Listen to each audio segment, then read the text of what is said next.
New student, welcome to Mathmania YouTube channel. I hope you are doing well. Today we will discuss SAS similarity class 10 का है।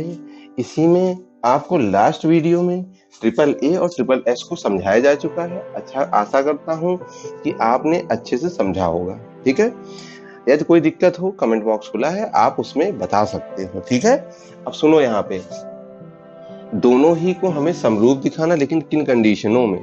जब एक angle दे रखा हो, इसी से जुड़ी हुई साइड का रेशियो दे रखा हो। ठीक है, तब दोनों ट्रायंगल सिमिलर होंगे, ये दिखाना है। तो आप देखो, दोनों जो लास्ट टर्म की थ्योरम है उसी का मिक्स रूप है ये। ठीक है, अब देखो यहाँ पर मैं पढ़ देता हूँ statement. If one angle of a triangle is equal to one angle of another triangle, ठीक है, and the side including these angle, और इस एंगल को जो इंक्लूड कर रहे हैं साइड, उनका जो रेशियो है, ठीक है, आर प्रोपोर्शनल, वो क्या हो, आपस में उनका रेशियो समान हो, then two triangles are similar. ये स्टेटमेंट है। अब आपको पता है एक एंगल दे रखा है, साइड का रेशियो दे रखा है, जैसे ये देख रहे हो। ठीक है, उस स्थिति में आपको क्या करना है, दोनों ही ट्रायंगल को सिमिलर दिखाना। और सिमिलर दिखाने के लिए आप जान रहे हो क्या प्रूव करना होगा? एंगल ए एंगल डी के एंगल बी एंगल ई के angle C equal to angle F. आपके दिमाग में तुरंत दिमाग बत्ती जली होगी, क्या कि मैं क्यों एंगल ही आपस में बराबर दिखा रहा हूँ? क्या साइड को नहीं दिखा सकता बराबर? तो बिल्कुल नहीं दिखा सकते हो। इसका कारण ये है क्योंकि एंगल आपको अगर एक पता है, तो आप लास्ट टर्म में देखे थे कैसे दिखाए थे, तो मैं एंगल तो दिखा सकता हूँ, लेकिन अगर साइड का रेशियो में ए बी अपॉन डी और A C upon D F दिया है, लेकिन ये ratio B C upon E F नहीं दिया है, तो आपको तीनों ही साइड इक्वल करना थोड़ा मुश्किल काम हो जाता है। ठीक है, इसीलिए हम आसान काम तीनों ही एंगल को आपस में बराबर दिखा के करेंगे। ठीक है, तो यहाँ पर समझ गए हो कि मेरा एम क्या है, ये चीज आपस में बराबर दिखाना इन दोनों की सहायता से, तो ये प्रूव हो जाएगा।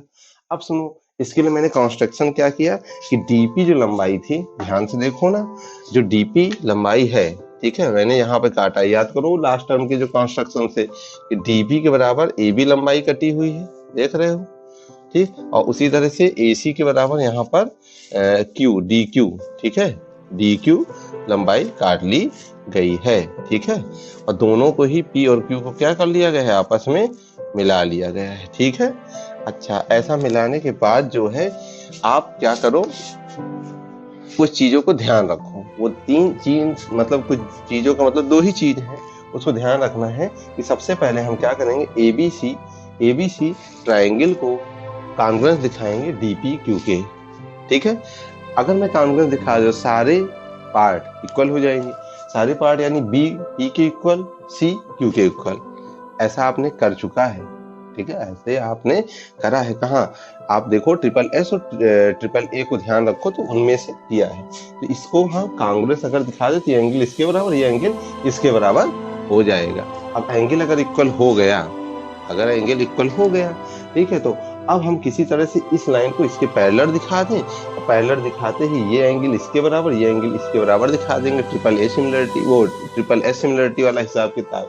और फिर उससे मैं कह दूंगा बी ई के बराबर, सी एफ के बराबर। याद आया ना? तो हमारे पास केवल ये दो एम एक किनारे आप रफ में रख लेना कि मुझे इस एम को दिमाग में बैठाना है। ठीक है, इस तरह से हम इसको करेंगे। ठीक, समझ गए? आओ चलो करते हैं। सबसे पहले देखो, हमारा काम है कि इन दोनों ट्रायंगल को कॉन्ग्रुएंस दिखाना। तो यहाँ पर प्रूफ में लिख लीजिएगा, इस प्रूफ में लिखिएगा in triangle ABC, in triangle ABC and DPQ। ABC और DPQ ट्रायंगल में आप देखोगे क्या चीज दे रखा है, एंगल A दे रखा है, किसके बराबर, एंगल D के दे रखा है। फिर देखो साथ में रचना से AB बराबर किसके काटे हो, तो आप कहोगे AB बराबर तो DP के, और इसी तरह से AC बराबर किसके काटते हो, तो आप कहोगे DQ के। तो ये दोनों क्या है, बाई कंस्ट्रक्शन आपका हिसाब किताब है ये। ठीक है, और ये क्या है, गिवन है। क्या है, गिवन है। और अगर गिवन है, कंस्ट्रक्शन है, तो आप देख रहे हो साइड एंगल साइड। ठीक है, तो यहाँ लिखोगे SAS कॉन्ग्रुएंसी। ठीक है, इस कॉन्ग्रुएंसी से आप क्या कहोगे कि triangle ABC congruence to triangle DPQ। ठीक है, दोनों ही ट्रायंगल कॉन्ग्रुएंस हो गए। तो अब इसके जो करस्पॉन्डिंग पार्ट है, ठीक है, 10 by CP CT, 10 by CP C T. ठीक है, तो मैंने ट्रिपल ए सिमिलरिटी में सी पी सी टी को थोड़ा गलत बोल दिया था। Corresponding parts of congruent triangle ये होता है। ठीक है, तो by C P C T आप देखोगे क्या, एंगल बी बराबर किसके हो जाएगा, तो आप कहोगे एंगल बी बराबर पी के और एंगल सी बराबर एंगल क्यू के। इतना समझ गए ना। आपने देखा कि कांग्रेस दिखाने से ये चीज इसके बराबर मैंने दिखा लिया। अब हमारा एम मैंने कहा B P Q parallel E F हो जाए, जिससे मैं एंगल इसके बराबर ये एंगल इसके बराबर दिखा लूं। तो अब कैसे करेंगे, आइए उसको देखते हैं। ठीक है, आपके इतना समझ में आ गया। नोट कर थ्योरम में यानी ट्रिपल ए सिमिलरिटी में आपने इसको इसके बराबर दिखाया था। ठीक है, और कब, जब ये दोनों लाइन पैरेलल हो गई थी। और दोनों लाइन पैरेलल कैसे हुई थी, याद कीजिए, रेशियो दिया रहा। आज कहाँ रेशियो दिया, ये देखो। ठीक है, ये रेशियो दिया है ना, बस हो गया काम। अब यहां लिखोगे now A B upon D E equal to A C upon D F. ये क्या है, ये आपको गिवन है, ये दे रखा है। ठीक है, अगर ये गिवन है, देखो ध्यान से, ए बी की जगह बेटा मैं क्या कर सकता हूँ, डीपी कर सकता हूँ। ए बी की जगह मैं डीपी कर लिया, अपॉन में डीई, डी पूरी लेंथ है, ये ऐसे ही पड़ा रहेगा। ठीक, और ए सी की जगह मैं क्या कर ले रहा हूँ, डी क्यू अपॉन में डी एफ। ठीक है, मैंने क्या किया, बाई कॉन्स्ट्रक्शन, यहाँ लिख लो बाई कॉन्स्ट्रक्शन। ठीक है, बाई कॉन्स्ट्रक्शन ये सब संभव हो गया है। अब देखो, अगर ये बाई कंस्ट्रक्शन संभव हुआ है तो आप देख क्या रहे हो कि dp अपॉन में पूरा d, dq अपॉन में पूरा df, ये क्या है भैया, ये थेल्स थ्योरम का सब थ्योरम है। ठीक है, तो अब हम कह सकते हैं बाई सब theorem of Thales theorem dq parallel ef। ठीक है, यहाँ पे लिख लीजिएगा 10 बाई सब थ्योरम थेल्स थ्योरम। ठीक है, ये क्या हो जाएगा, तो आप कहोगे कि इसको जब मैं ये चीज कह रहा हूं तो ये चीज हो जाएगी P Q parallel E F. हमको बताओ, अगर ये पैरेलल हो गया तो सीधी सी बात है, करस्पॉन्डिंग एंगल उसके क्या होते हैं, इक्वल। ठीक है, 10, ठीक है, 10 क्या हो जाएगा, तो आप कहोगे angle P equal to angle E। ठीक है, और angle Q equal to angle F। ठीक है, इतना समझ गए ना। लेकिन आपने अभी थोड़ी देर पहले यहाँ इक्वेशन नंबर 1 बना लो।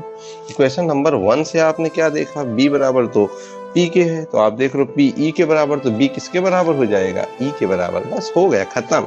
ठीक है, तो यहाँ कहोगे फ्रॉम फर्स्ट, ठीक है, एंड सेकंड, तो फ्रॉम फर्स्ट और सेकंड से आप कह दोगे B बराबर क्या हो जाएगा, E के। ठीक, और C बराबर क्या हो जाएगा, F के। ठीक है, और शुरुआत में ही कुछ दे रखा था कि एंगल A इक्वल टू क्या है, एंगल B।